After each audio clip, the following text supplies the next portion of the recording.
Wheat checks, rice checks, and good hot lotion present Space Patrol. High adventure in the wild, vast reaches of space. Missions of daring in the name of interplanetary justice. Travel into the future with Buzz Corey, Commander-in-Chief of the Space Patrol.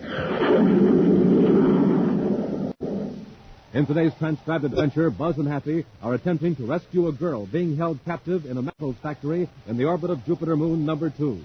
They have just entered the cargo hold of the plant and have raised the face plates of their spacesuits. Commander, someone's coming. I can see them through the door at the other end of the cargo hold. That's George. Have your ray gun ready. Yes, sir. Hey, Commander, I can't move. Something's holding my feet. Someone turned on a magnetic force field, holding our metal spacesuits. Get out of your suit. Hurry. Commander, look up above. The cargo crane is coming down on us with an Endurium beam on it. We've got to get out of these suits. This magnetic field under us, that beam can crush us. We'll return in just a moment with today's exciting Space Patrol adventure, Peril over Jupiter. Gang, if ever there was a time to act, this is it. Yes, this is the day to send for that wonderful new Space Patrol microscope kit Buzz Corey's offering. This is the day because today is the last time we can make this offer. Now, just think. You get the official microscope of the Space Patrol. A microscope that magnifies objects 15 times natural size. A microscope small enough to put in your pocket, yet so powerful it shows you the living creatures in a drop of water. Strong, all-plastic body, 2 glass lenses, has removable lens tube. You can take it right from the microscope and use it alone to examine things like the bark on trees or the fungus on damp walls. And with this super microscope, you get 4 slides. Say you want to look at a blade of grass. Put it between 2 of the slides, slip them under the microscope, look at the lens tube, and there it is, a blade of grass 15 times actual size. You see details that amaze you, thrill you, mystify you. But wait, in addition to the microscope and the 4 slides, you also get a special slide with an atomic particle on it that glows and glows and glows in the dark. So remember, gang, now's the time to act. Now, today, this very morning, is the time to send for your Space Patrol microscope kit. Because today is the last time we can make this thrilling offer. Just buy a box of rice checks or wheat checks. Then, with your name and address, send 25 cents in coin and a rice checks or wheat checks box top to Space Patrol, Box 686, St. Louis, Missouri. Don't forget your 25 cents. That's Space Patrol, Box 686, St. Louis, Missouri. And now, today's Space Patrol adventure, Peril over Jupiter. After completing a mission on Neptune, Commander Corey and Cadet Happy have returned to the man-made planet Terra. Now, in his central office at Space Patrol headquarters, Commander Corey is efficiently clearing up routine business that's accumulated during his absence. He looks up as Happy turns from the communications panel, a troubled frown on his face. What is it, Happy? I hate to disturb you, sir, but it sounds pretty urgent. It's a woman named Carla Markham. She says her life is being threatened. Major Gray put her through to my office. It must be urgent. I'll talk to her. Yes, sir. This is Commander Corey. May I help you? Commander, this is Carla Markham. My father was Richard Markham. Markham, the metals expert? Yes. I remember your father quite well, Miss Markham. Now tell me, what's this about your life being threatened? To tell the truth, Commander, it hasn't actually been threatened yet, but I expect that it will be. Oh, by whom? By 2 men named Nelson Sprague and Duke George. For 2 years, they've been getting money from me under false pretenses. Quite a lot of money. How, Miss Markham? When my father passed away, I took charge of his metal processing plant, the space plant in the orbit of Jupiter moon number 2. Yes, I know the one you mean. In about a month, Sprague and George showed up with some documents indicating that my father owed them quite a large sum of money. And the documents were forged? Yes, but I didn't find that out until a few weeks ago. And I refused to pay them any more money. They became quite angry and abusive. Can you prove those documents are forgeries, Miss Markham? Unfortunately, I can't. That's why I didn't go to space to immediately.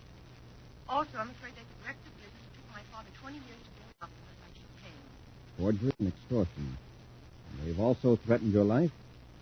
Hint that I might meet with a serious accident if I cause him any trouble. Miss Markham, where are you now? I'm at the Hotel Terra. Do you have those documents from Sprague and Dort? Yes, I do. Can you be at my office this afternoon at 1500 hours? Yes, Commander. Well, bring all the evidence you have. Goodbye, Miss Markham. Goodbye, Commander. Thank you. Happy. Yes, sir? Check with Major Robertson. See if we have anything in the files on Nelson, Sprague, and Duke Dort. Right, Commander. Meanwhile, I'll contact Jupiter headquarters and have them space phone information on the map.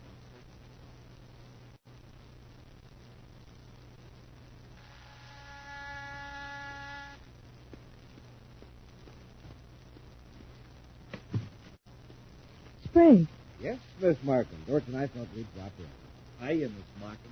I was just going out. If you'll excuse me. We'll only stay a few minutes. Really, I can't talk to you now. If you're in a hurry, just give us what you owe us and we'll be on our way. I don't owe you a cent. I never did, and neither did my father. Now, that's where we differ.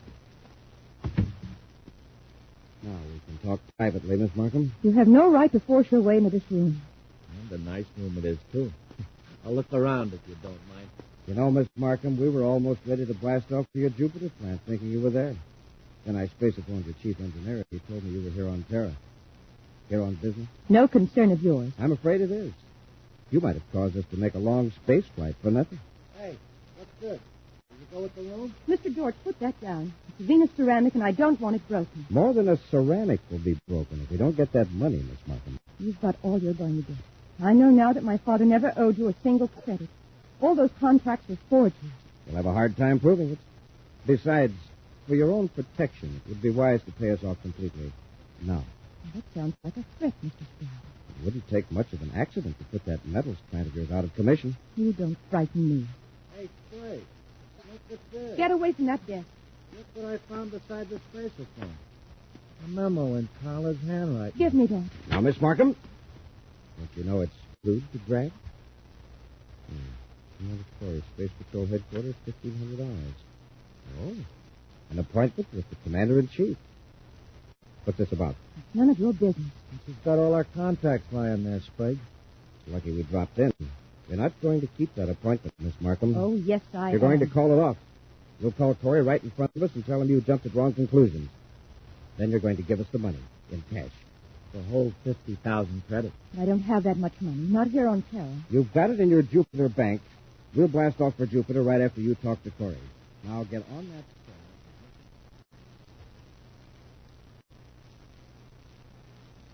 I don't understand, Miss Markham. This morning you seemed very upset. I know. I was very foolish. Everything's all straightened out. And you're in no danger? Oh, not in the least. I'm sorry it bothered you, but it's just that I've been working hard, and I imagine a lot of things just went through. So it was silly. How about those two men? Miss Markham, can you hear me? What about those two men? Oh, I was all wrong about them. They've canceled the agreement. I heard from my attorney on Jupiter by space phone. Oh, I see. And as I told you this morning, Commander, I'm leaving for Jupiter this afternoon. I hope you'll forgive me for being such a bother. Of course, Miss Markham. Thanks for calling. Goodbye, Commander. Will that happen? Yes, sir. Well, that means there's no appointment at 1500. We can get much more work done. This morning she seemed to be sure that she was in danger. And now everything's fine. Well, I guess some women are like that, sir. And perhaps the Carla Market has done a pretty good job in operating her father's space plant. That calls for level-headed thinking. You know, like she said, the strain and Yes, all. but wait. This morning she told me she was planning on staying on Terra for 3 days. Just now she said, as I told you this morning, I'm leaving for Jupiter this afternoon. Yeah, that's right. That inconsistency might have been on purpose, maybe. Why? Perhaps she was forced to make that call just now. By Sprague or George? Yes. You have to watch what she said so they wouldn't get suspicious, but I would. Could be, I suppose. The more I think of it, the less likely it is that Carla Markham would accidentally misquote herself. Then, in effect, she's telling you, don't believe anything I'm saying right now. Exactly. Remember that pause? Uh-huh. And I thought I heard a click. She was getting instructions, no doubt. Get an official service car, Happy. We'll rush over to the Hotel Terra and check. Yes, sir. While you're inside the hotel, I'll stay on the car and watch.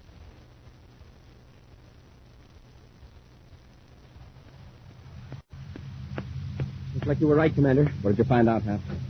Miss Markham is checked out. The clerk said there were 2 men with her, and they left 10 minutes ago. Did you know where they were going? No, sir, but I talked to the doorman. He heard one of the men tell the driver of the surface cab to take them to the spaceport. And that's where we're going. We could space-phone the spaceport and have the guard stop them. There's no telling what Sprague and George might do to Miss Markham if they see they're in a trap. The most we can risk right now is to try to delay a blast-off.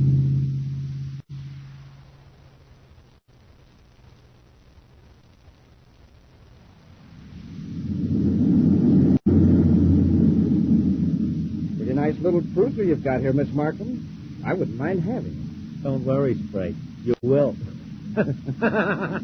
George, Miss Markham doesn't think that's funny. You're thinking of stealing a ship. Just remember that it can be easily traced. Oh, it won't be stolen. I'll rig up a nice legal-looking transfer of ownership. George, check the rear view scope, see if we're being followed. I've been watching it. We're clear. Good. We'll go to her space plant and have her write us a check. We'll take care of the 2 engineers and fix all your communications equipment so you can't call for help while we're in Jupiter City. If we get the money, we'll see that you're rescued. If we don't, well, we'll find a way to wreck your plant.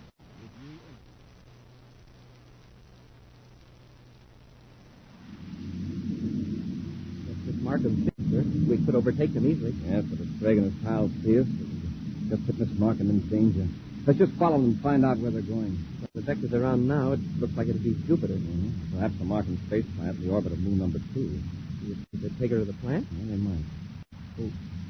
Oh, what do they turn out at that plant, Commander? High-purity metals from ores hauled out from Jupiter, chiefly zirconium and indurium. The advantage of the space plant is the low gravity and the ease of maintaining a perfect vacuum. The metals can be controlled perfectly by electronic heat fields and magnetic force. For example, a huge ball of molten indurium can be suspended inside a purification chamber without touching the side. Wow. And the whole process is automatic. That's right, Happy. 2 engineers run the whole thing. I don't want Sprague and George to know they're being followed. Let them get a glimpse of the space patrol ship and their review scope. Then we'll have to keep this much distance between us until they land. Unless we had another ship. I'm going to spacephone Lowell City, Mars, and have headquarters send a small cargo ship out to meet us in space. We'll transfer to the cargo ship, and we can get closer to Sprague and George without endangering Miss Markham. You might as well sit down and relax, Miss Markham. We'll wait here in the plant control room until George gets back. What's he going to do to my crew? It depends. If they behave themselves, they won't get hurt. Oh, here he is now. I got them both, Frank. What did you do to them? Just take it easy, miss. I merely put him to sleep with the ray gun. Did he give you any trouble? Nah. I got one of them while he was checking some instruments. The other was asleep in his bunk. I'll be out cold for 24 hours. Nice work. Now, while Miss Markham is writing out a check, we can put all the spacephone equipment out of commission. Start with Cargo ship JC-302 calling Markham Space Plant, Jupiter 2 orbit. Cargo ship JC-302 calling Markham Space Plant. Are you expecting a cargo ship?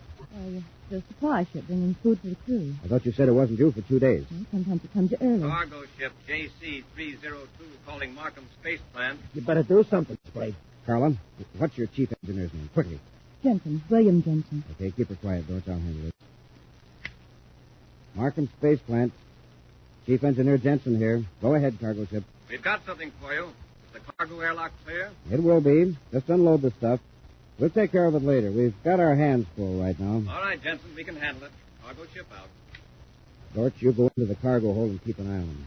If they act sociable, impress them that we're very busy. Suppose they say I'm not one of the regular crew. Tell them you're filling in for a week. See that they get away in a hurry. Then you and I will blast off for Jupiter. Open the cargo hatch, Happy. Yes. Suppose that was really the chief engineer on the spacephone, sir? Was. Sprague and George were probably holding a gun on him. All right, close the hatch. Open your faceplate, Hap. Now we'll plan our attack. Yes, sir. We'll move fast and take them by surprise. Probably in the main control room waiting for us to load the cargo and leave. Somebody's come. I can see him through the door at the other end of the cargo hold. That's good. Andrew is still kicking us out. Mustache. Heavy set. Hi. Thought I'd give you fellas a hand. Thanks. Maybe you can start bringing the stuff in. We're space patrolmen, George. Space patrol. Right. You can take us to your partner, Sprague, and Miss Markham. Hey, what is this? Go on, get moving. Hold your ray gun on him, Hopper. Yes, sir. Hey, Commander, I can't move. Something's holding my feet to the deck. Someone turned on the magnetic force field. Holding our space boots. Get out of your spacesuit. Hurry. Commander, look up above. The cargo crane is coming down on us with an indurium beam on it. We've got to get out of these suits. This magnetic field on Earth, that beam can crush us. We'll return to Space Patrol in just a moment. Say, gang, how's your morning takeoff? Are you blasting off with your jets really roaring? Are you riding your bike like Buzz Corey rides his rocket? I mean with your speedometer smoking like a volcano on Venus. In other words, Space Patrollers, are you supercharged in the morning? Well, here's the way Commander Corey gets supercharged. He tucks away a power breakfast with rice checks or wheat checks, the super cereals. Try Rice Chex today. What'll you say? Delicious. Try Wheat Chex today. So swell tasting, you'll eat more and more and more and more. Rice Chex, Wheat Chex. The only cereals in the universe with that modern, bite-sized design for easy eating. The only cereals in the universe with a picture of Commander Corey or Cadet Happy on the outside of the package. The only cereals in the universe with that mysterious magic space picture on the inside of the package. The super cereals that help to supercharge you. Rice Chex, Wheat Chex. And now back to our Space Patrol adventure, Peril over Jupiter. Nelson Sprague and Duke George are extorting money from Carla Markham, who operate the robot-controlled metals plant in the orbit of Jupiter's number 2 moon. The two men forced Carla to take them to the plant in her own spaceship, where they overpowered the 2 engineers and are holding Carla. Commander Corey and Cadet Happy trailed Miss Markham's ship from Terra, then approached the metals plant in a small supply ship. Wearing spacesuits, they entered the cargo hold of the plant through the airlock, where they found Duke George. As the commander ordered George to take them to Carla Markham and Sprague, a powerful magnetic field was turned on beneath the deck of the cargo hold, making it impossible for the space patrolmen to walk. Then, from above, a huge loading train lowered a heavy Endurium beam down upon them. George, who is not wearing metallic shoes, is not affected by the magnetic field. Commander, I can't get out of my spacesuit. Something's stuck. That beam will down us in a few seconds. George, cut that magnetic field. You'll have to talk to Sprague about that. You asked for it, Corey. You weren't invited aboard, you know. Is that Sprague? Yes, it's Sprague. I'm in the cargo control booth watching you through a viewscope. Stop that train. Stop it. I only wish I could lower it faster. We can't lift that because it will slide in across magnetized floor. Instead of straightening, I'll pretend to pot a dog the train and you slide back to the airlock. And leave you here, but why can't we both Do go? what I say, they pick me. That dodging isn't going to do you any good, Corey. Sooner or later, I can lower this beam on you. Keep out of the way, Dorch. Don't worry, Sprague. Hey, the other one's getting away. Run over there and stop him, Dorch. Don't let him get into the ship. Yeah, okay. Hey, but watch the crane while I'm under. I'm in the airlock, sir. All right, Happy. When I give the word, open it and release the air escape valve. All right, Sprague. You can let all the air out of this cargo hold in just a few seconds. The cadet and I have spacesuits on. We can close our face plates and we'll be safe. But your partner will be in a bad way. Don't let him do it, Sprague. Stop him. Get away from that airlock. Then turn off that magnetic field and stop the train. Do what he says, Sprague. Please. All right. Now, Sprague, come down here to the cargo hold and bring Miss Markham with you. Supposing you come up and get me. All right. But remember, we've got your pal Dorch here. And you remember, I've got Carla Markham. Come on, Happy. Keep your ray gun on Dorch. Yes, sir. Go on, Dorch.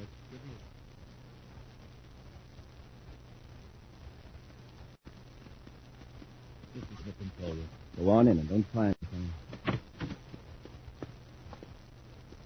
Welcome aboard, Commander. Commander, I tried to make him stop the train. Yes, I was forced to tie her up. Untie her. Are you hurt, Miss Markham? No, I'm all right, but my 2 engineers. What have you done to them, Sprague? I was just about to tell you, You put Commander. them in the electronic furnace. Huh? Now, Commander, there's no need to be alarmed. The temperature isn't very high in there yet. But if I were to turn this dial, it would be hot enough in that furnace to melt Endurium in just a few seconds. Sprague, get away from that instrument. I'll come a step nearer, Commander. But even if you shoot me with that ray gun, I still have time to spin this dial. And he'd do it, Commander. He really would. I don't doubt it. So that puts me in quite a strategic position, Commander. Unless, of course, you want to sacrifice those 2 engineers. I suppose you want a chance to get away, is that it? A little more than that. Miss Markham has some money in the Jupiter City Bank that I could use quite nicely. Torch and I are going after it. After Miss Markham writes us a check. All right. Just don't hurt those men. Torch, collect their weapons. Give them their gun, Happy. There's nothing we can do now. No, there's nothing you will be able to do. Torch and I are going to smash up all the spacephone equipment in this plant, including those in your spacesuits. Then we'll take your cargo ship and cut it loose in space. Here, Dorch, you guard them while I smash up the spacephones. The sooner we blast off the... Certainly did a thorough job of wrecking the communications equipment. I'll see. Nothing but junk. But maybe there's a small transmitter somewhere that they overlooked. Now, let's check with Miss Markham. Where'd you go? She's trying to revive those 2 engineers.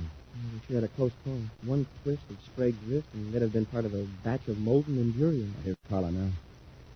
Enough, Commander. No, we really smashed the equipment. How are the engineers? I'm afraid we just have to wait till the ray gun effect wears off. We could revive them. Might be able to assemble a makeshift transmitter out of some of this junk. Maybe there's a small set we've overlooked. I'm afraid they got every one, Commander. We'll have to see what we can do about rebuilding one ourselves. Where are the spacephone parts, Miss Markham? There might be some in that cabinet. All right, Happy, let's get busy.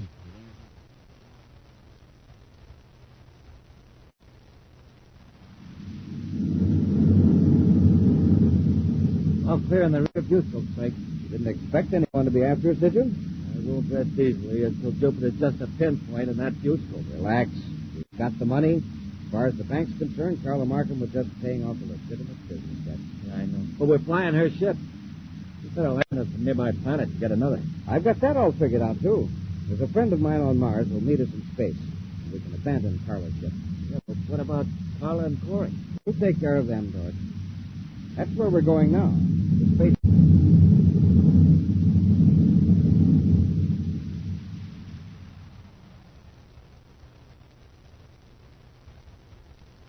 How are you coming, Commander? Oh, we're about ready to make a test, Carla. If the spaceophone works, we'll have help here inside of an hour. Yeah, then we can go after Sprague and Dort. Connect us wire happen to be ready. Yes, sir. Commander, isn't that a spaceship out there? Where that glint is? Yes.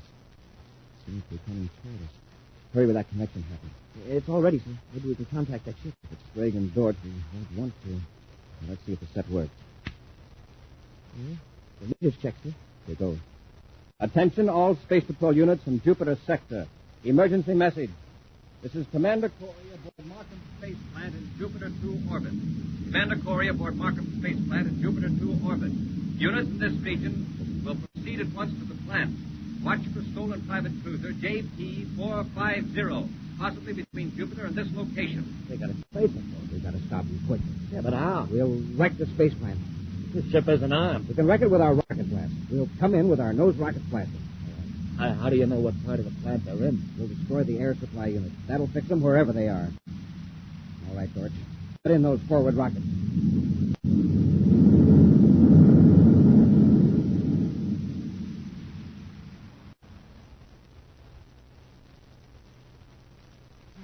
It's Sprague and Dort, all right. It's my ship.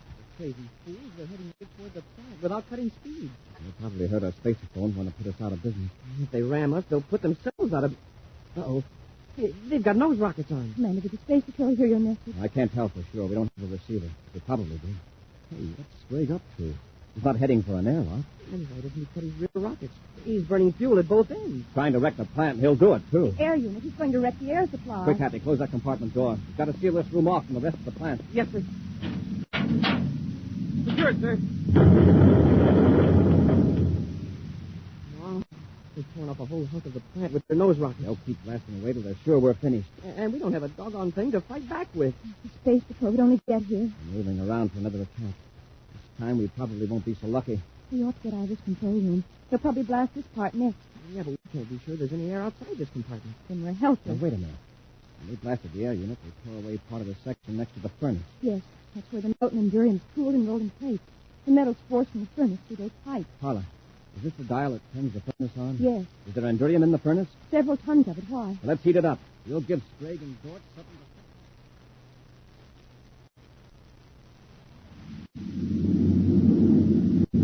All right, George, let's make another pass.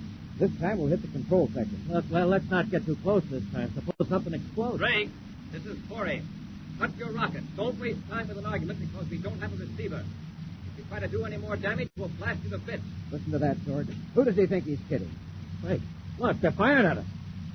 What are they using? I missed you on purpose that time, Sprague. We've got tons of molten endurium in the furnace. We can keep pouring it at you. George, cut in the forward rockets. We'll get him quick. Hey, listen, that molten endurium can tear right through our ship. Do what I tell you. But they've hit us. They're tearing us apart. Cut rockets. George, you hear me? Cut rockets. That was close, Sprague. Oh, look at the instruments. Our power's gone. They've knocked out our power. Sprague, this is Corey. Your ship looks pretty badly damaged. Seal yourself in the control cabin to prevent loss of air. Right. We are losing air. Seal that compartment door quick. Just keep calm, Sprague. I've got good news for you and Dort. We've just sighted a Space Patrol squadron headed this way. Corey out. George, did you seal that door? I feel it, Sprague. And before the Space Patrol gets here, there's just one thing I want to get off my chest. Yes, what is it? Just... You and your big ideas.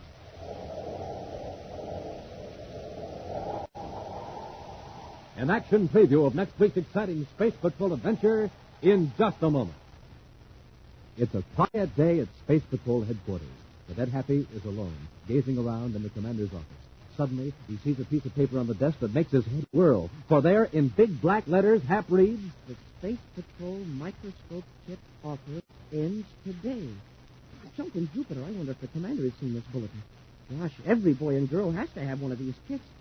Why, it's a real Space Patrol microscope, and it magnifies objects 15 times, and it's pocket-sized and all plastic, and you get 4 transparent slides with it, plus the mystery slide. Gosh, I got to tell the commander about this offer, so he'll be sure to tell the gang about it. And so Hap hurries across the office, swings open the door, and whammo, crashes right into the commander. Oh, right on my foot. Oh, I'm sorry, sir, but did you know that today's the last day for the microscope offer? Yes, I had Captain Tufeld announce it at the beginning of today's Space Patrol program. Huh? That's all. Out like a light. My cadet. Well, Hap had the right idea. It's very important to know that today is the last time we can offer the Space Patrol microscope kit.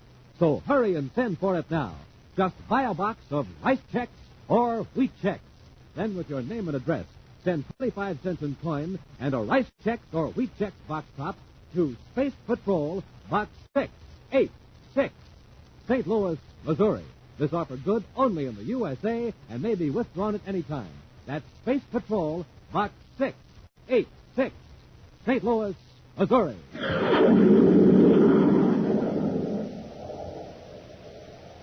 And now, a preview of next week's exciting Space Patrol adventure. Commander Corey's ship has been forced to land on Planet X in the outermost regions of the solar system. Realizing that Prince Baccarati's powerful magnetic beam makes it impossible for them to control their spaceship, Buzz and Happy have stepped out into a mist-covered valley.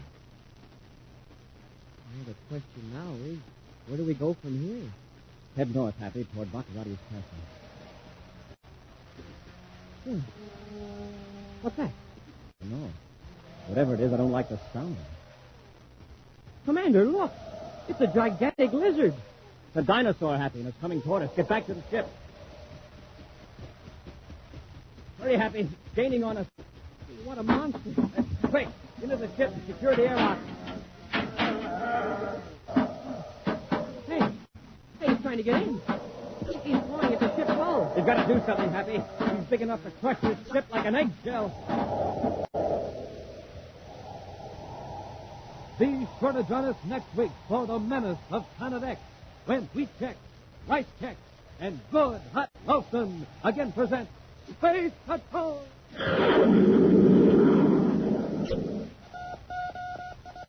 Special bulletin for boys and girls in Akron, Ohio, Albany, Schenectady, and Troy, New York.